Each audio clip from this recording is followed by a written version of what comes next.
Très bien, eh bien, nous allons poursuivre nos auditions avec donc Madame Marion Libersac, directrice de l'offre produits de grande consommation de coopérative U, responsable des achats pour les marques nationales et de la marque U au sein de la coopérative. Donc Madame, on vous remercie de votre présence. Vous êtes accompagnée, donc on vous laissera nous présenter vos collaborateurs. Néanmoins, dans un premier temps, en tout cas, seul vous-même prendrez la parole, parce qu'on a un timing un petit peu serré. Voilà.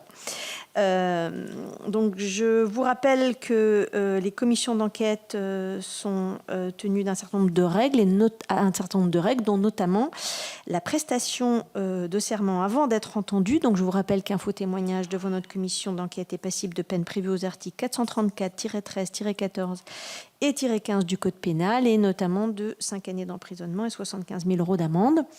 Donc je vous invite à prêter serment de dire toute la vérité, rien que la vérité, en levant la main droite, après avoir allumé votre micro, parfait, et donc en disant « je le jure ». Je le jure. Merci. Alors si vos collègues sont amenés à prendre la parole, je leur demanderai également de prêter serment. Je le jure. Merci. Très bien. Par ailleurs, Madame, est-ce que vous avez d'éventuels liens d'intérêt à nous déclarer? Non? Très bien, merci beaucoup. Donc nous attendons, je pense que vous avez suivi un peu les précédents travaux de cette commission d'enquête, donc nous attendons de votre part peut-être des éclairages sur à la fois le déroulement actuel des négociations commerciales et des éléments aussi dans la construction du prix. Et enfin, pour aller vite, des éclairages aussi sur la manière dont les dernières lois Egalim ont pu modifier ces négociations commerciales, en positif ou en moins positif, vous nous le direz. Et comment est-ce que au quotidien vous vous efforcez d'atteindre cet objectif de meilleure rémunération de l'ensemble en fait des acteurs et des maillons de la chaîne. Donc je me propose de vous laisser la parole sans plus tarder pour un maximum de 8-9 minutes, Madame, si vous le voulez bien, parce qu'ensuite on a un certain nombre de questions, d'abord par Madame la rapporteure et ensuite par les membres de la commission d'enquête, donc ce qui rend aussi ces auditions plus dynamiques. Donc voilà, je vous laisse la parole pour 8 minutes d'intervention. Je vous remercie. Madame la Présidente, Madame la rapporteure, Mesdames et Messieurs les sénateurs, merci de votre intérêt dans notre activité que je vais essayer de vous présenter en quelques mots. Alors, à vous toute chose, je vous précise que la transparence n'est pas une contrainte pour nous. C'est une nécessité pour établir la confiance dans une chaîne alimentaire, souvent perçue, à tort ou à raison, comme opaque et injuste. Nous avons reçu votre liste de questions hier soir. Nous y répondons bien sûr avec plaisir de manière exhaustive. Aujourd'hui, l'audition étant filmée et publique, si nos réponses impliquaient de transmettre des informations sensibles, nous pourrons y répondre soit à huis clos ou ultérieurement de manière confidentielle par écrit. Donc, quelques éléments de présentation d'ordre général pour vous décrire notre environnement de travail. Donc, je m'occupe des produits de grande transformation chez Coopérative U. Il s'agit en fait de toutes les références avec code barre. Cela englobe les produits alimentaires, mais aussi d'entretien, de droguerie, de parfumerie ou d'hygiène, qu'ils soient de marque nationale ou de la marque U, notre marque de distributeur. Cela représente environ 60% du chiffre d'affaires de nos magasins. Et je suis venue accompagnée de Damien Jiquel, qui est directeur des achats marque nationale dans mon équipe. Alors, mon rôle depuis avril 2024 au sein du comité de direction de Coopérative U est de définir la stratégie d'offre et d'achat, de piloter la performance, de manager le département et de m'assurer du bon déroulé des relations fournisseurs et des négociations pour le compte de la coopérative. Donc cette fonction est évidemment très importante chez un distributeur qui reste avant tout un commerçant, car la place du produit est essentielle. Je précise que cette fonction n'englobe pas tous les approvisionnements régionaux ou locaux faits en direct par les magasins qui sont complètement libres dans leurs assortiments. C'est une partie non négligeable car ce lien avec les producteurs locaux, industriels et agricoles est très important chez U. Je veux croire que notre efficacité repose sur une organisation humaine. Contrairement aux idées reçues sur les armées d'acheteurs, nos équipes achats sont volontairement restreintes. Ce sont des équipes stables, mixtes, portées par des collaborateurs qui se projettent plutôt dans la durée car souvent très attachés aux valeurs de la coopérative. Cette stabilité est une force car elle permet de construire des relations de confiance historiques avec nos fournisseurs. Loin des caricatures de négociations brutales et éphémères, nos acheteurs connaissent les filières, les contraintes des PME et cherchent l'équilibre. Alors pour comprendre notre position dans ces débats, il faut d'abord comprendre qui nous sommes. Coopérative U est un groupement de 1200 commerçants indépendants. Ce sont des entrepreneurs ancrés dans leur territoire, propriétaires de leurs magasins. Ils vivent au quotidien les mêmes réalités que leurs clients et leurs fournisseurs locaux. Cette structure coopérative, basée sur le principe « un homme, une voix », définit notre vision de la négociation. Nous ne cherchons pas à maximiser un profit, mais à garantir la pérennité d'un écosystème local. Aujourd'hui, cette proximité nous donne une lecture directe et préoccupante de la situation de nos clients. Nous voyons des pouvoirs d'achat fébriles, marqués par des arbitrages de plus en plus difficiles. Le client aujourd'hui a changé, il est plus attentif, plus volatile et il a dû par nécessité réduire ses volumes ou se tourner vers des produits d'entrée de gamme. Aider nos clients à mieux consommer ne s'arrête pas au prix. Depuis de nombreuses années, Coopérative U est engagée dans une démarche continue d'amélioration nutritionnelle de ses produits. Nous avons été les premiers à supprimer massivement les substances controversées, comme l'huile de palme ou certains additifs, et nous travaillons sans cesse pour réduire le sel, le sucre et le gras. Notre objectif est clair, conduire le consommateur vers une alimentation plus saine sans que cela ne devienne un luxe. En utilisant le Nutri-Score de nos produits de marque U, nous prouvons que la grande consommation peut rimer avec santé publique tout en rendant accessible aux budgets les plus serrés. Mais au-delà de la santé, le mieux consommer chez U, c'est avant tout le choix du Made in France. U considère que la souveraineté alimentaire de notre pays passe en partie par nos rayons.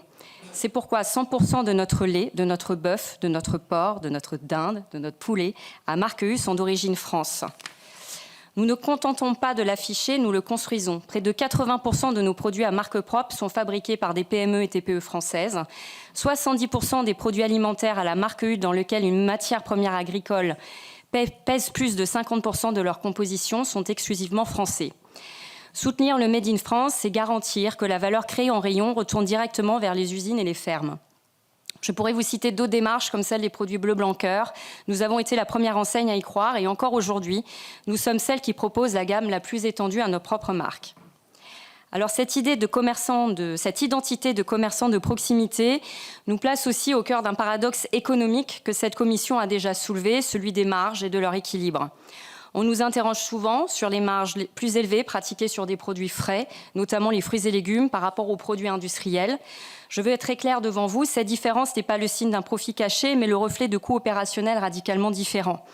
Il est vrai néanmoins que notre rentabilité globale sur les produits de grande consommation s'érode, particulièrement sur les produits de multinationales.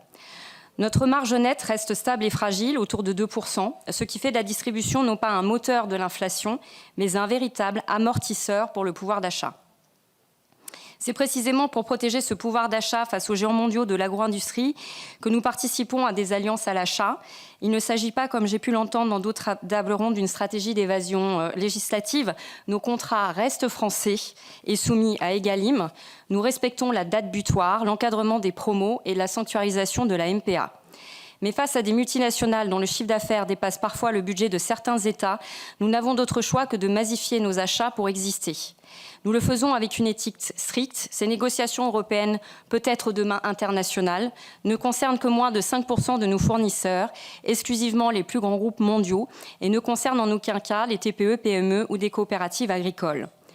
Pour Coopérative U, les alliances sont un bouclier pour le consommateur, jamais une arme contre nos producteurs. Cette volonté de protéger le monde agricole nous amène au bilan des lois Egalim. Ces lois ont amélioré les choses, mais nous partageons votre constat. Le ruissellement promis n'est peut-être pas encore assez une réalité tangible pour tous les agriculteurs. Pourquoi ? Parce que nous ne représentons que 40% environ des débouchés agricoles français. N'oubliez pas l'export et la restauration hors domicile. Et aussi parce que le système reste bloqué au stade de la transformation industrielle. Aujourd'hui, quand nous acceptons des hausses de prix de la part des industriels, nous n'avons aucune visibilité, malheureusement, sur la part qui revient réellement aux producteurs.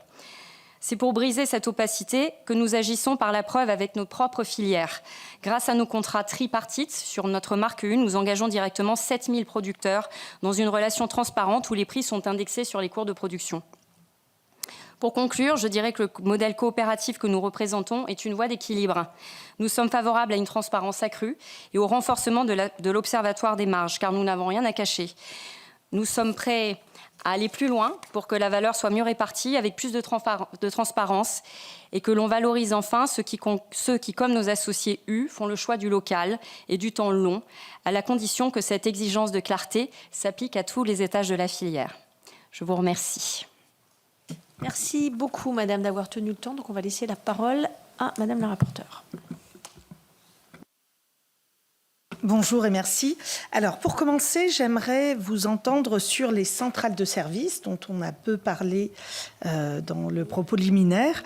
Pouvez-vous nous dire donc ce qu'il en est de ces centrales de services, sachant que nous avons entendu lors des différentes tables rondes quels étaient des instruments de reconstitution des marges arrière, voire d'une taxation injustifiée prélevée sur le chiffre d'affaires des industriels?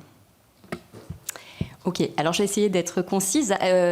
Les centrales de services, ce qui est important, c'est de revenir à la genèse de leur création, de mon point de vue. Les centrales de services, elles existent depuis les années 90, donc effectivement, c'est assez vieux.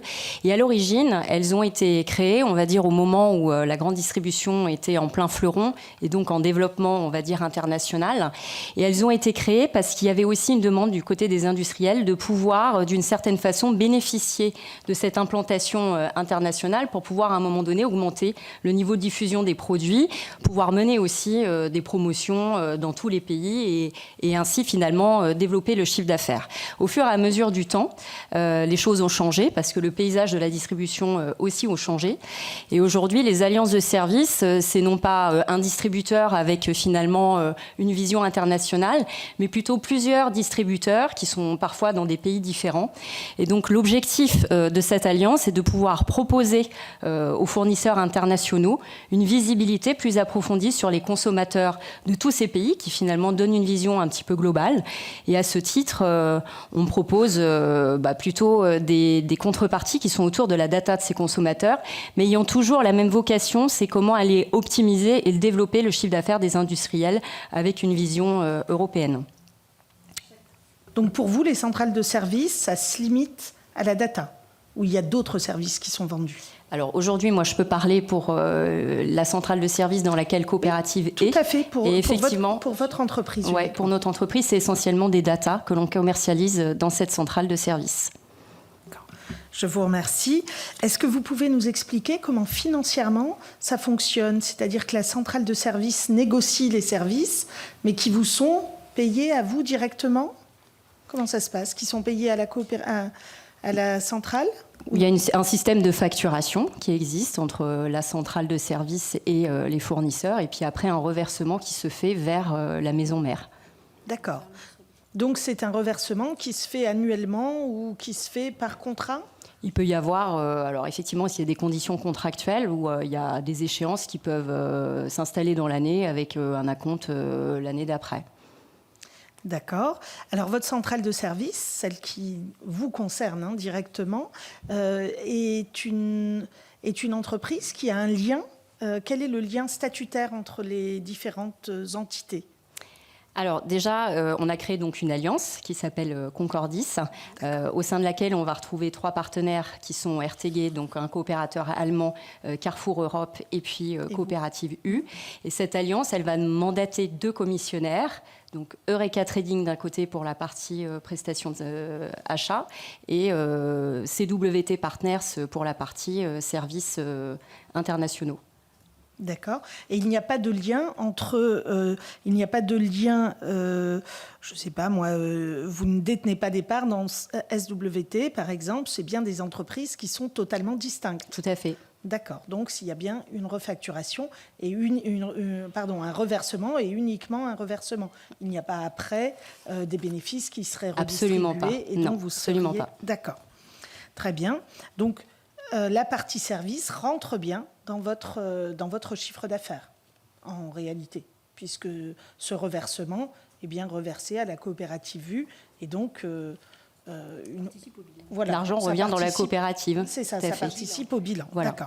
Alors après, la coopérative, ce qu'il faut savoir, c'est qu'elle n'a pas de bénéfices engrangés où que ce soit, puisque c'est une coopérative. Donc en réalité, c'est un argent qui circule, qui peut aller soit à destination des prix, soit dans la transformation de la coopérative, qu'elle soit informatique, énergétique ou également logistique.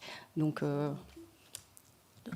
ça peut se traduire au niveau des prix, ce que vous venez de dire? oui, tout à fait. Ouais. D'accord. Et en fait, même l'amélioration qu'on a dans toutes les transformations logistiques, elles ont un but, c'est à un moment donné d'améliorer aussi la rentabilité pour que les associés puissent davantage investir dans les prix. Donc ça va intervenir sur du cagnotage, des bons de fidélité, des choses comme ça? Directement, ça peut intervenir directement dans les prix consommateurs également. D'accord. Merci. Alors, donc, il y a effectivement ces services. Il y a d'autres services qui sont des services logistiques que vous pouvez rendre.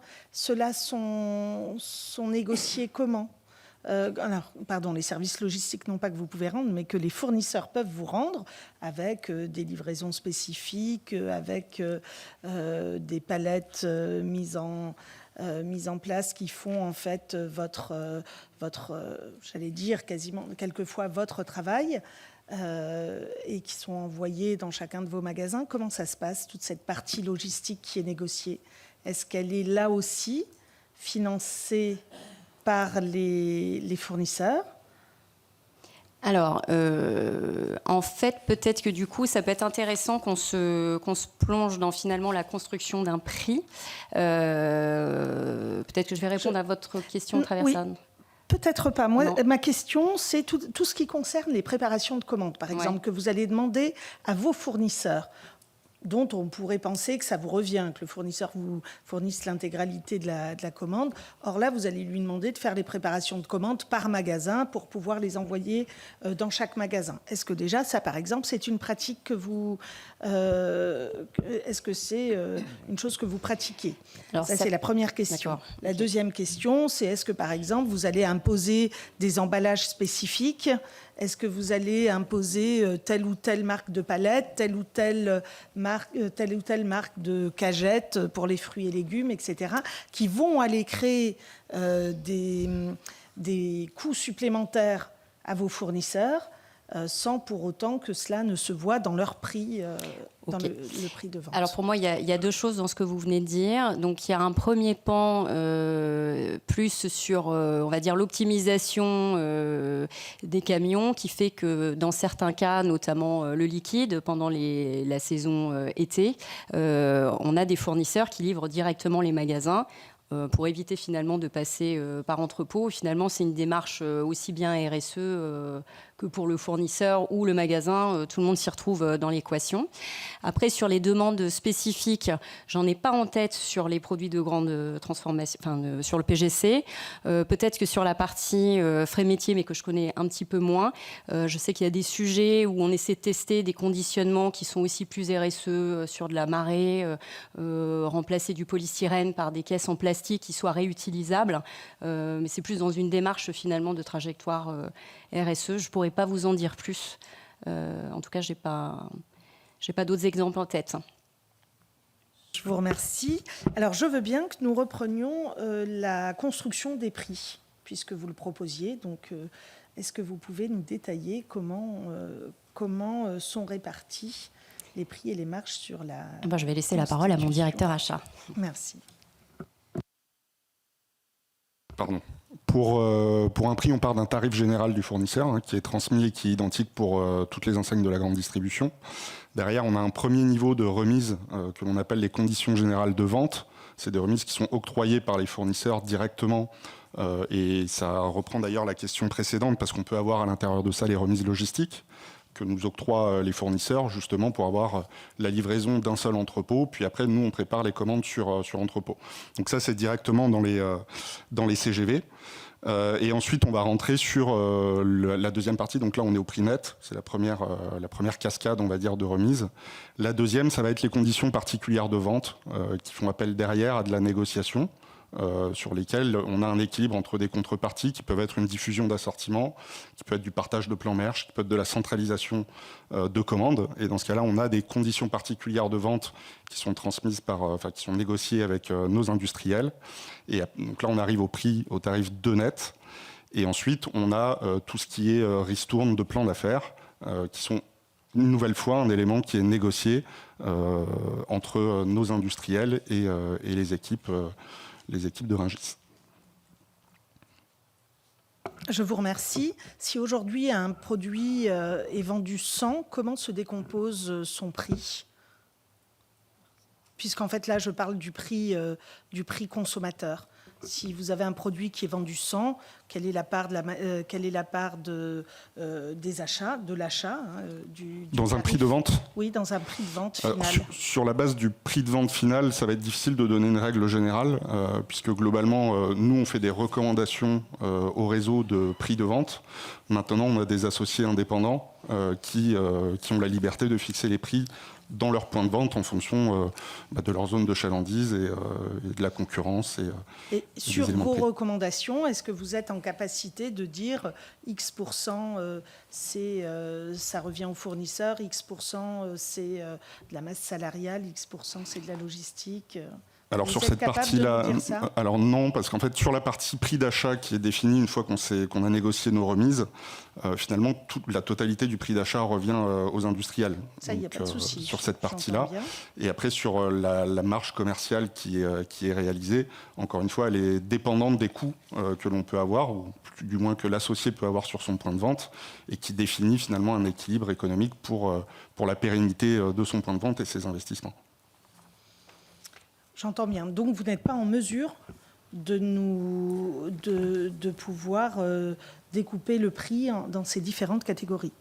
Les autres sont en mesure de le faire. Ça m'étonne un peu. Peut-être que ma question sur les n'est différentes pas claire. parties entre ce qui est lié à la masse salariale et coût de fonctionnement. Oui. De manière consolidée. Oui. C'est une question qu'il faudra poser demain à Dominique Schelcher et qui, au travers de la vision magasin, pourra vous répondre plus précisément sur comment ils construisent leur marge. C'est peut-être ça la... Vous n'êtes pas en capacité de le dire. Non. D'accord.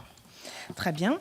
Alors, la question suivante va poser sur les négociations de prix. Nous savons qu'elles sont traversées par de grandes tensions.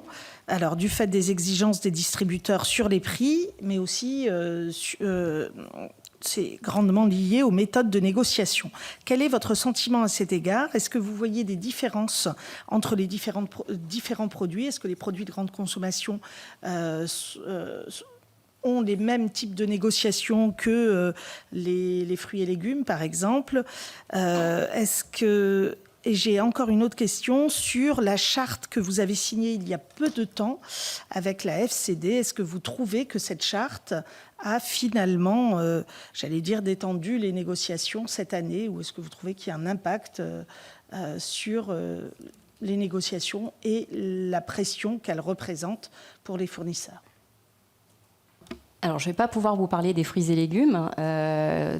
Au sein du PGC, je dirais, il y a plusieurs typologies de négociations. Il y a effectivement les négociations avec les PME, TPE, sur lesquelles on s'est engagé via la charte à effectivement trouver un accord avec elles avant le 15 janvier. C'est déjà quelque chose que la coopérative faisait de toute façon. Donc, en réalité, cette charte, elle est venue tamponner quelque chose qui était déjà dans les modalités de fonctionnement de l'enseigne.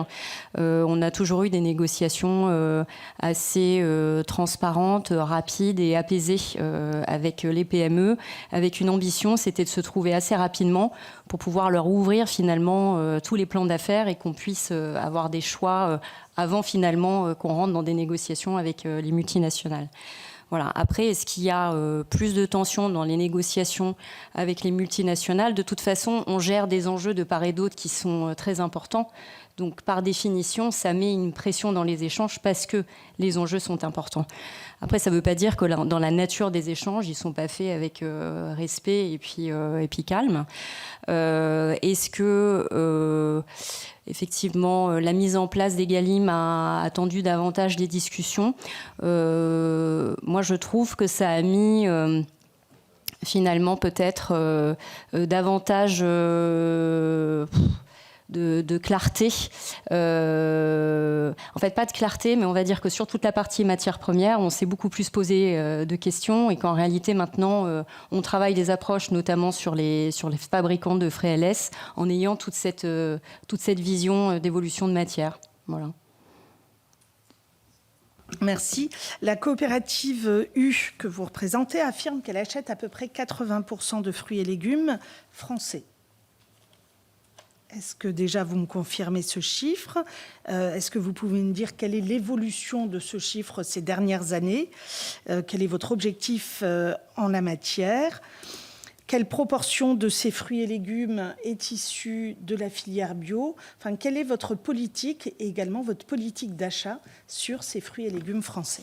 Alors sur les fruits et légumes, je vous invite plutôt à poser les questions à Dominique Schelser demain parce que ce n'est pas dans mon périmètre. En revanche, je peux vous répondre sur le PGC FLS. Alors pourquoi ce n'est pas dans votre périmètre? Parce que du coup, je suis directrice des produits de grande consommation. Uniquement, d'accord. Voilà. Très bien. Pardon, je pensais C'est pas que vous grave. étiez directrice des achats et donc ça couvrait les différents... Non, des achats marque nationale, mais sur les produits de grande consommation. D'accord, uniquement. Et de marques distributeurs donc, également. Donc, les fruits et légumes, qui a en charge les achats fruits et légumes? Les achats fruits et légumes, ils sont également dans l'activité du réseau et on a un directeur frais métiers qui gère cette activité-là. D'accord, que nous pourrons peut-être auditionner, puisqu'en fait... Oui, peut-être que demain, ils pourront vous répondre aussi, je pense que... Très bien.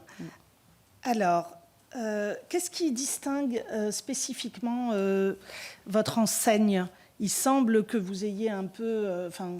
que vous ayez à la fois des méthodes, etc., une manière de faire qui vous mettent... que vous ayez le vent en poupe, j'allais dire. Pourquoi vous avez cette réputation en termes...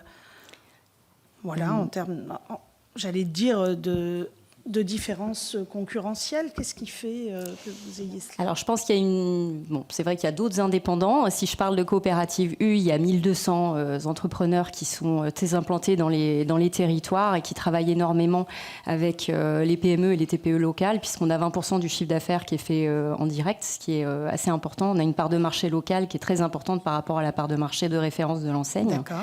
Voilà. Donc je pense que ça, c'est dans l'ADN du groupe depuis toujours et qu'en réalité, d'année en année, ça s'est transmis et qui fait qu'on a des convictions très très fortes dans toutes les orientations qu'on peut prendre aussi au travers de la marque de distributeur, puisqu'on a déjà, ce que je vous disais dans les propos liminaires, 80% de notre marque de distributeur qui est fabriquée par des PME, des TPE françaises, et on a une trajectoire de pouvoir au maximum convertir nos produits vers des produits à matières premières agricoles françaises. Et à aussi remonter des filières. Merci. Merci beaucoup, Madame la rapporteure. Moi, j'ai 2-3 petites questions subsidiaires. D'abord, Madame, sans rentrer peut-être dans des considérations trop personnelles, mais votre parcours vous a amené à travailler pour différentes enseignes. Et c'est vrai qu'on a pu entendre dans un certain nombre d'auditions des interrogations sur le fait que la connaissance de la construction du prix chez les uns et les autres. Donc, voilà, est-ce que vous avez des commentaires à nous faire par rapport à ce passage, ou enfin, en tout cas, finalement, à cette transparence des informations entre les différentes enseignes? Je ne veux pas parler d'entente ou quoi que ce soit, mais enfin, bon, voilà, il y a une certaine perméabilité des infos entre les enseignes.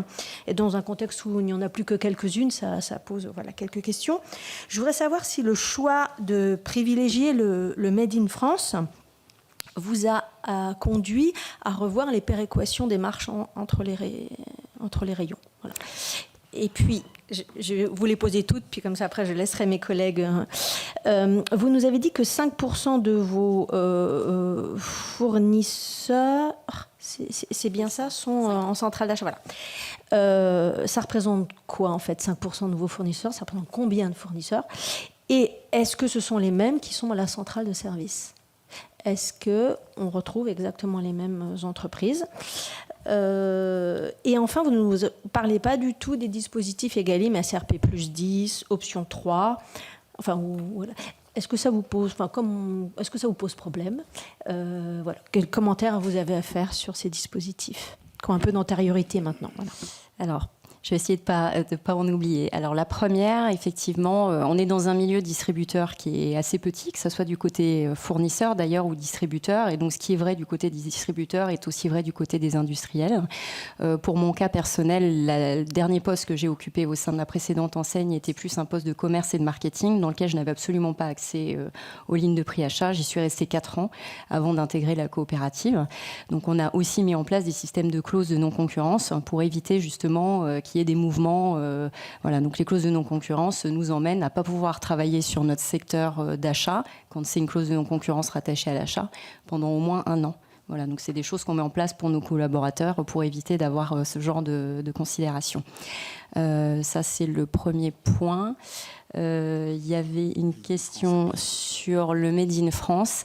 Alors, c'est ça qui est très intéressant dans notre politique commerciale sur le Made in France, c'est qu'on part du principe que le Made in France, c'est quelque chose qu'on doit proposer à nos consommateurs, mais sur des produits de consommation courante. Donc je vous donne un exemple qui est très très frais, mais qui est quand même assez emblématique. On a notre emmental au rayon Fréalès, qui est une des principales refs du rayon Fréalès, qui est en emmental français et qui a pris ni plus ni moins la place de l'ancien emmental qui pouvait avoir un approvisionnement qui était mélangé. Donc en réalité, la démarche que l'on a, elle est comme ça. C'est comment on peut, au fur et à mesure, monter sur de la matière première française agricole sur nos produits standards.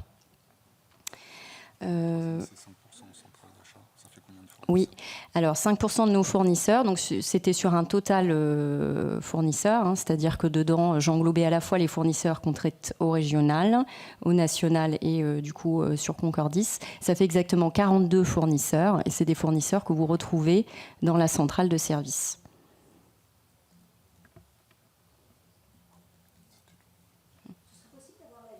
Bien sûr, merci beaucoup. Pas de problème. Et puis la dernière question, c'était juste votre regard sur SRP plus 10 et option 3. Oui, alors bon, effectivement, sur l'option 3, c'est ce que je vous disais tout à l'heure. Le côté positif, c'est que ça a mis le sujet de la MPA sur la table. Et donc, ça, c'est bien parce qu'on doit se préoccuper de la matière première agricole. Et voilà, la difficulté qu'on a, c'est l'opacité de la façon dont c'est construit finalement. Parce que dans le taux qu'on nous remet, on ne sait pas trop ce qu'il y a dedans. Et je dirais que pour les matières premières, les produits avec la matière première brute, là, pour le coup, c'est très simple parce qu'on n'a qu'une matière. En revanche, sur tous les produits qui sont transformés, honnêtement, l'exercice est complexe. D'autant plus qu'on peut aussi se retrouver avec des matières premières qui ne sont pas du tout françaises, avec des produits à court. Et là, pour le coup, on y voit un petit peu moins d'intérêt par rapport aux revenus des agriculteurs. Donc, voilà, il y a peut-être un manque de transparence et aussi se dire que sur certaines catégories de produits, on n'y voit pas trop de sens. Sur le SRP plus 10, on y voit plutôt une façon de limiter une guerre des prix sur des produits qui sont déjà archi-bataillés. On va laisser la parole à nos collègues. Donc d'abord Madame Bellim, ensuite il y aura Evelyne, et puis Evelyne Renaud-Carabédian et Jean-Claude Tissot. On va les prendre toutes, si vous le voulez bien, et puis comme ça. Merci Madame la Présidente, Madame la rapporteure. Madame, il est vrai que U est relativement présent dans nos territoires ultramarins. Et la première question, ça aurait été de savoir si vous disposez de données spécifiques concernant justement nos territoires.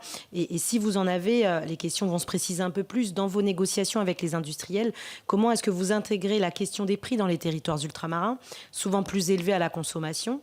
Quelle part des écarts de prix observés dans nos territoires relève selon vous des coûts objectifs et quelle part relève plutôt de choix commerciaux ? Vous parliez à l'instant par exemple de remise logistique, donc ça fait tilt à la sénatrice ultramarine que je suis. Et puis finalement, les conditions tarifaires obtenues par votre groupement permettent-elles selon vous une répercussion équitable pour les consommateurs ultramarins ? Et enfin, une dernière question, seriez-vous favorable à une plus grande transparence des marges entre industriels et distributeurs, y compris pour les Outre-mer ? Alors, effectivement, UI est présent dans les Drumcom. Le système de fonctionnement qu'on a avec les magasins, et c'est exactement le même que les magasins en métropole, c'est-à-dire qu'on leur cessionne au même prix. Donc, en réalité, il n'y a pas de différence. Après, viennent s'ajouter effectivement tous les frais de transport, et je pense que c'est ça qui contribue à faire en sorte que le produit à l'arrivée soit effectivement beaucoup plus cher. On ne passe pas par des grossistes locaux qui rajouteraient encore un intermédiaire dans l'équation et qui viendraient générer davantage d'inflation. Après, moi, la seule chose que je peux vous dire en plus, parce qu'après, je ne vais pas savoir vous répondre plus que ça, c'est qu'on pense aussi qu'on pourrait faire davantage de promotion, notamment sur des produits de marque nationale, mais que la loi Lurel nous bloque un peu là-dessus. Et donc, du coup, on se retrouve à ne pas pouvoir animer les produits de la même façon qu'en métropole.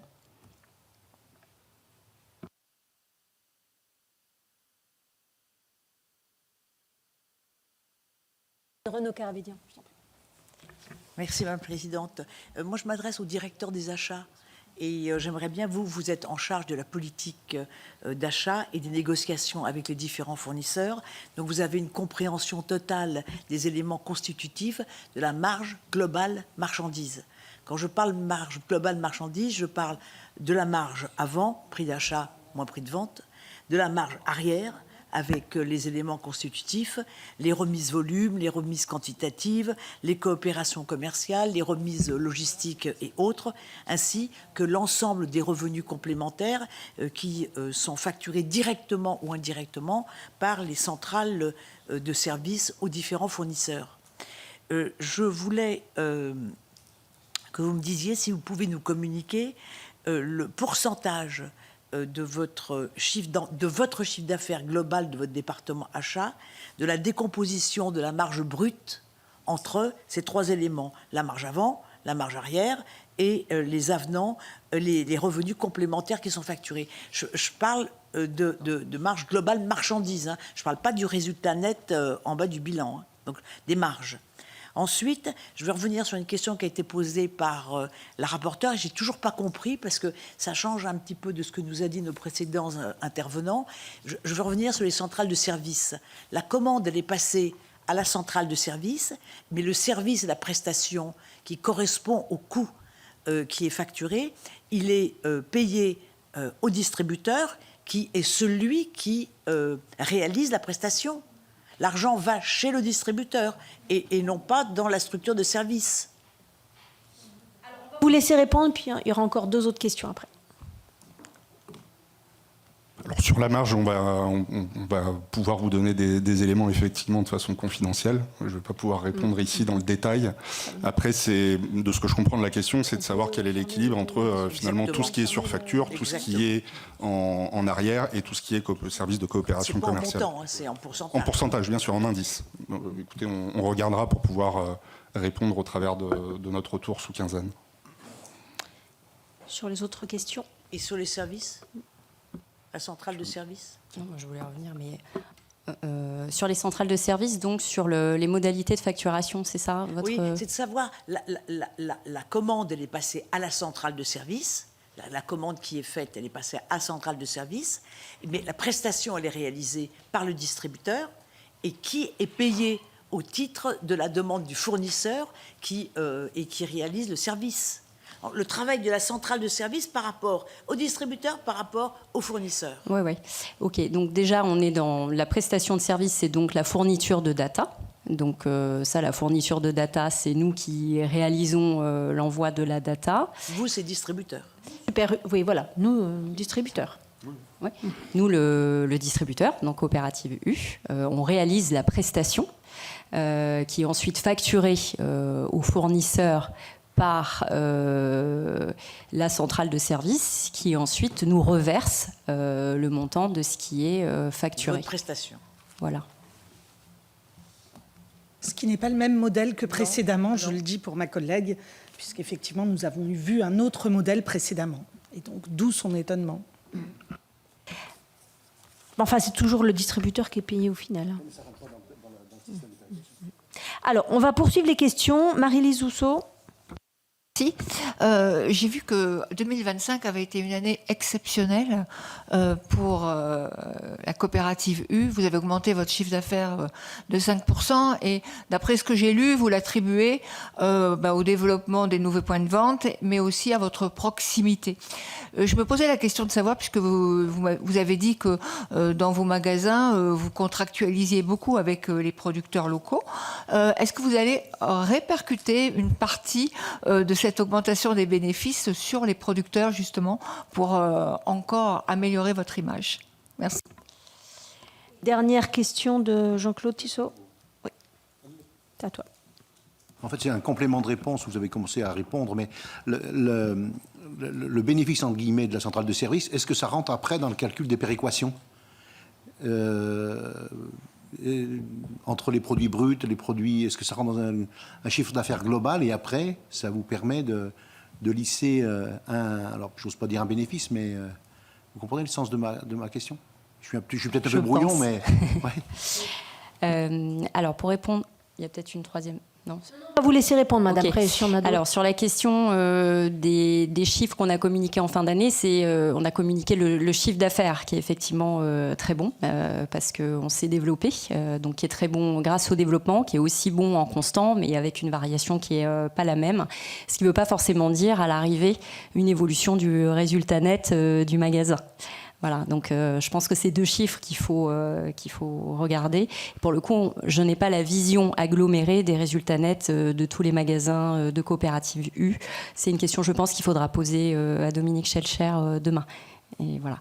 Et sur la partie des services du coup rendus, tout ce montant, c'est ce que je disais tout à l'heure, il est en grande partie utilisé pour la transformation informatique, énergétique et logistique de la coopérative U. Et lorsqu'il n'est pas utilisé à destination de la transformation, il redescend dans les prix, puisque la coopérative ne stocke absolument aucun bénéfice au niveau amont. Ce bénéfice-là est donc bien ciblé. Enfin, en fait, moi, ma question, c'est ça. C'est-à-dire que c'est finalement un autre métier à côté de la distribution, quoi. C'est un service que vous facturez aux distributeurs, j'ai bien compris. Et ce service-là, il ne rentre pas dans le pot commun pour pouvoir justement rémunérer mieux les producteurs. C'était la question de Marie-Lise Housseau. Donc c'est-à-dire, est-ce que les résultats issus des centrales de services sont réinvestis Vous pouvez nous dire de plus, madame, là-dessus? Tous les industriels qui sont qui achètent ces services, ce sont souvent des multinationales qui ne sont pas forcément rattachées aux productions agricoles françaises et locales. Donc, je ne sais pas si c'était ça une des questions, non? En fait, je pense que la question sous-jacente qu'on essaie de comprendre, c'est comment l'activité finalement des centrales de services peut venir interférer à la fois sur les prix et, puisque des collègues, éventuellement aussi sur la rémunération des producteurs. Enfin, comment ça se traduit? Parce que là, on comprend qu'il y a une marge de manœuvre nouvelle et en développement, puisqu'on n'a pas parlé globalement de l'activité des centrales de services, mais il nous semble qu'elle se développe. Mais on posera la question aux responsables des centrales de services. Donc on peut considérer que derrière, il y a une masse financière plus importante. Donc en fait, où elle passe? Voilà, la question qu'on se pose, c'est où elle passe? Dans le plan de transformation de l'entreprise. C'est encore différent de ce que vous nous avez dit, puisque vous nous avez dit qu'elle revenait sur les prix tout à l'heure. En partie, quand elle n'est pas utilisée intégralement dans le plan de transformation de l'entreprise. Très bien. Alors, madame la rapporteure avait encore une ou deux questions. Oui. Moi, j'ai encore quelques questions, puisqu'on a un petit peu de temps. Est-ce qu'il y a des pratiques de négociation que d'autres utilisent et que vous refusez d'appliquer, pour lesquelles vous donnez des consignes? Non, à coopérative U, on ne fait pas ça. Qu'est-ce qu'il pourrait y avoir derrière ça? Alors moi je vais parler des consignes effectivement qu'on donne aux équipes achats. La première consigne, c'est effectivement de respecter la loi, et on est très légaliste, donc effectivement ça reste quand même le socle de toutes les discussions qu'on peut avoir dans le cadre de nos négociations. Et après, on le disait tout à l'heure, nous, notre volonté, c'est de promouvoir l'apaisement dans les discussions et d'être plutôt sur de la création de valeur. Donc on négocie dans cette démarche-là. Après, on l'a déjà dit précédemment, les enjeux de part et d'autre étant importants, il peut y avoir des moments effectivement de tension ou de pression, mais on essaye toujours d'être constructif dans la façon de résoudre ces éléments-là pour se projeter. Et c'est ce qui fait aussi la dynamique de l'enseigne, c'est qu'on arrive à avoir ces équilibres. Alors, est-ce qu'il y a des pratiques de négociation que d'autres utilisent et que vous refusez d'utiliser ? Peut-être pourriez-vous préciser la question ? Non, mais la question, elle est claire. Je ne sais pas. Je pense que tout le monde l'a comprise. Est-ce que vous faites venir vos fournisseurs à 3h du matin dans un rendez-vous tardif ? Est-ce que vous les faites revenir 25 fois avant de déterminer le prix final? Est-ce que tout à coup, alors vous vous occupez pas de fruits et légumes, mais est-ce que pour les fruits et légumes, vous arrêtez pendant 5 jours de passer commande et au 6e jour, vous dites on vous rachète votre stock à moins 70%? Est-ce qu'il y a des pratiques d'achat? Je peux toutes vous les citer. Beaucoup nous ont été cités, donc je peux vous les. Je vais vous répondre. Alors sur la partie fruits et légumes, mauvaises pratiques. Alors, on oublie les fruits et légumes, on interrogera votre directeur fruits et légumes. Mais il y a beaucoup de mauvaises pratiques, lesquelles vous refusez. Par exemple, l'évolution des pénalités logistiques des 5 dernières années chez vous. Alors, l'évolution des pénalités logistiques, elle a beaucoup diminué suite à l'application. Dont le sujet était plutôt financier, elle s'est réduite effectivement significativement depuis l'application de la loi des grosailles. Par rapport à ça, nous on y voit quand même un effet collatéral, c'est que le fait qu'il y ait moins de pression financière sur ce sujet-là, on a eu beaucoup de dégradation des taux de service sur la partie gros fournisseurs, grands fournisseurs, qui déséquilibrent quand même la chaîne d'approvisionnement de nos magasins. Donc moins de pression financière, moins de... voilà. Comment ? Mais alors là, moi, je comprends plus, parce que pour le coup, si vous avez une prestation dégradée, vous appliquez une pénalité. Alors, qui serait justifiée au regard de la loi telle qu'elle a été écrite nous demande de justifier le préjudice subi au niveau du point de vente, au cas par cas, pour pouvoir effectivement défendre le sujet de la pénalité auprès de nos industriels. Et nous avons 1 an pour le faire. Donc parfois, il peut y avoir... on va dire un petit peu de gain de temps qui nous amène effectivement à ne pas pouvoir être sur ces sujets-là. Après, nous, ce qu'on recherche, c'est avant tout, surtout d'être bien livré. Moi, dans un monde meilleur, je souhaiterais qu'il n'y ait pas de pénalité logistique, puisque l'objectif qu'on a, c'est de pouvoir améliorer le taux de service des magasins pour éviter d'avoir un niveau de stock trop important dans les entrepôts et un taux de disponibilité linéaire au rendez-vous. Donc, en réalité, c'est ça qu'on recherche. Et c'est vrai que depuis la crise Covid, puis ensuite la crise en Ukraine, etc., on a énormément perdu sur ce taux de service. Et on n'arrive pas à, de nouveau, c'est un peu technique, mais on a perdu 4 points de dégradation de taux de service, ce qui est quand même un peu ennuyeux. Bien. Alors, sur les pratiques de négociation ? Alors, sur les pratiques de négociation, comme vous le savez, on a une date butoir. Donc, cette date butoir fait que sur les derniers jours, on peut avoir des rendez-vous qui peuvent finir effectivement tard. C'est pas notre volonté. Si on pouvait finir 3 jours avant la date butoir, on le ferait. Malheureusement, cette date butoir amène aussi parfois, côté industriel, un moyen de pression, puisque globalement, les sanctions sont plutôt portées par, en tout cas subies par les distributeurs. Il y a un déséquilibre par rapport à ça et qui fait que dans certains cas, on nous amène au plus tard jusqu'à la date butoir. Donc ça, c'est pour répondre au sujet de rendez-vous tardifs, mais encore une fois, toutes mes équipes ont aussi la volonté de pouvoir rentrer chez eux plus tôt, mais c'est pas on va dire que c'est induit par la négociation et par le fait qu'on doive trouver un accord à la date butoir. Ce que vous dites sur les rendez-vous tardifs, c'est que vous les subissez bien plus que vous ne les utilisez pour faire pression sur vos fournisseurs. On ne les utilise pas, très clairement. Notre Très bien. volonté, c'est pas de pousser les rendez-vous tardifs. Alors, j'ai une autre question. Que pensez-vous du modèle des déstockeurs ?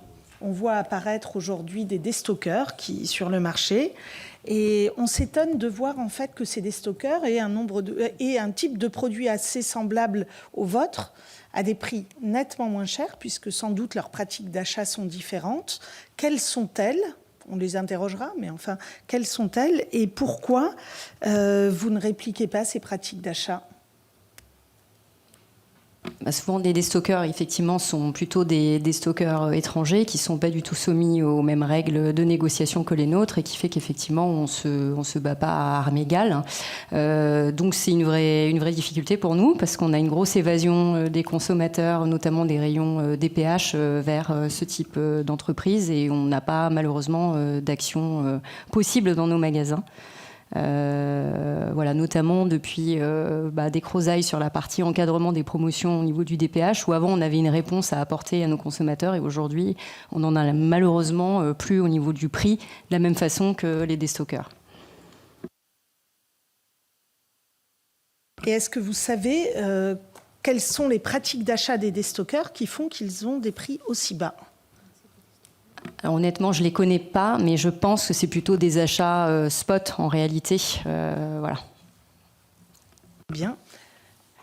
J'ai encore une question. Il y a le temps. Alors, vous avez évoqué la liberté de prix de vos adhérents. À un moment donné, est-ce qu'elle est totale ? Elle est encadrée, cette liberté de fixation des prix ? En fait, la centrale va faire une préconisation de prix en fonction de la zone de chalandise et de la zone de concurrence du magasin. Et ensuite, l'associé pratique le prix qu'il souhaite dans la capacité du SRP plus 10, bien évidemment. Mais c'est à lui qu'appartient le positionnement définitif. Ok, entièrement. Oui, entièrement. D'accord. Alors, on va redonner la parole à Madame Bélim pour une dernière question. Moi, je voulais juste vous demander, vous avez beaucoup parlé des produits locaux, enfin justement de la liberté des commerçants indépendants de choisir un peu leur approvisionnement. Quelle est aujourd'hui la part des produits locaux si vous avez un chiffre un peu global, dans l'approvisionnement de vos magasins, et est-ce que vous avez pour objectif de la faire croître et quels sont vos objectifs chiffrés ? Alors, je pense qu'on vous communiquera les chiffres précis parce que moi, ce que je vais avoir, c'est la part de chiffre d'affaires réalisée par les acteurs locaux et qui doit en grande partie être fait sur du chiffre d'affaires, sur des acteurs locaux, mais j'en ai pas la garantie, donc je vous le dirai plus tard. Et sinon, on a effectivement comme vocation de pouvoir la faire croître le plus possible parce que c'est une volonté de la coopérative de pouvoir avoir une différence dans son magasin qui est portée par son terroir. Voilà. Juste la petite question complémentaire, parce qu'on remarque qu'il y a beaucoup de territoires, on parlait nous tout à l'heure en aparté, de départements qui ont des stratégies avec des produits, Bretagne, voilà. Et ça, ce sont des stratégies commerciales dans lesquelles vous avez envie de vous investir en tant que distributeur ? Je pense qu'elle est déjà faite en région et en magasin énormément, donc oui, on a la volonté et on a la volonté de l'inscrire dans le temps. Très bien. Merci. Donc Madame Bélim, à vous la parole. Merci Madame la Présidente. J'aimerais revenir très rapidement sur ce que vous disiez tout à l'heure concernant votre souhait de faire davantage de promotion dans les Outre-mer et le fait que vous étiez bloqué par la loi Lurel. En quoi vous êtes bloqué par la loi Lurel ? Première question. Et puis je souhaiterais rebondir à ce que disaient la rapporteure et la présidente. Finalement, faites-vous finalement une analyse concernant la part qui relève de cette liberté que vous donnez donc aux indépendants sur les prix en Outre-mer, sur le prix final ? Est-ce que vous avez cette analyse-là ? Parce que je ne vais pas soulever à nouveau la problématique de vie chère, mais c'est vrai que nous questionnons sur toute la chaîne de valeur depuis nos territoires. Et c'est vrai que ce que vous soulevez là est important. Je ne suis jamais encore arrivée à ce point de détail, déjà. Alors, excusez-moi, on va donner la parole à notre collègue Brault. C'est la dernière question en 2 minutes, vraiment, chers collègues, Oui, pour laisser merci, quelques minutes de réponse. Merci, Madame la Présidente. Une question claire, parce que Hyper U ou Super U passaient pour des gens relativement sympas et faisant travailler les locaux. Dans un Hyper U de mon territoire, où j'ai été 30 ans maire, ils ont une boîte de sushis, 250 salariés, à 60 mètres de chez eux. Ils ne le font pas travailler. Par contre, les 250 salariés vont à l'Hyper U certainement acheter leurs matériaux, leurs produits. Je trouve ça dramatique. Donc il y a une philosophie actuellement chez Super U qui change un peu quand même. Ne pas faire travailler un fournisseur situé à 500 mètres, je trouve que c'est regrettable. Vous me direz ce que vous en pensez. Voilà, donc un peu un témoignage. On vous laisse conclure en 4-5 minutes. Merci, mesdames, messieurs. Alors malheureusement, j'ai pas d'études en tête là sur l'application des prix. Après, on reste un groupement d'indépendants, donc l'associé il est effectivement indépendant sur son pricing. Et sur la loi, je vous parlais du fait qu'on puisse mettre des mécanismes consommateurs sur les produits de grandes marques, où en fait, on n'a pas la possibilité de le faire s'ils ne signent pas les contrats de mandat qui sont afférents à ces produits-là, et rien ne les y oblige en réalité. Voilà. Madame Bélim, peut-être non. Oui. Et donc voilà, est-ce que vous pouvez préciser des choses ou...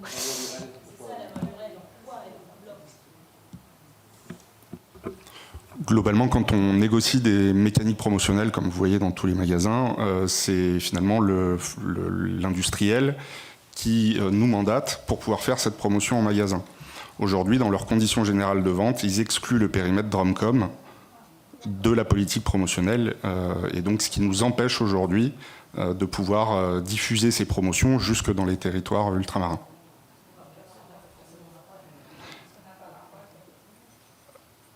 Bon, je vous propose qu'on revienne sur le sujet en aparté. Merci beaucoup, madame, monsieur. Je suis désolée, je suis obligée de clore parce qu'on a encore une audition derrière. Voilà. Donc vraiment, merci beaucoup. Et puis, n'hésitez pas à nous transmettre des compléments par écrit, notamment, vous l'avez compris, par rapport aux flux financiers relatifs à la centrale de service et à la manière dont ces flux sont retranscrits voilà, sur à la fois peut-être les magasins, en tout cas, comment vous gérez. Mais... Et les réponses au questionnaire qui ont dû vous être adressées hier. Donc nous sommes bien conscients des délais. Merci 1000 fois, en tout cas, pour ces réponses précises. Merci à vous.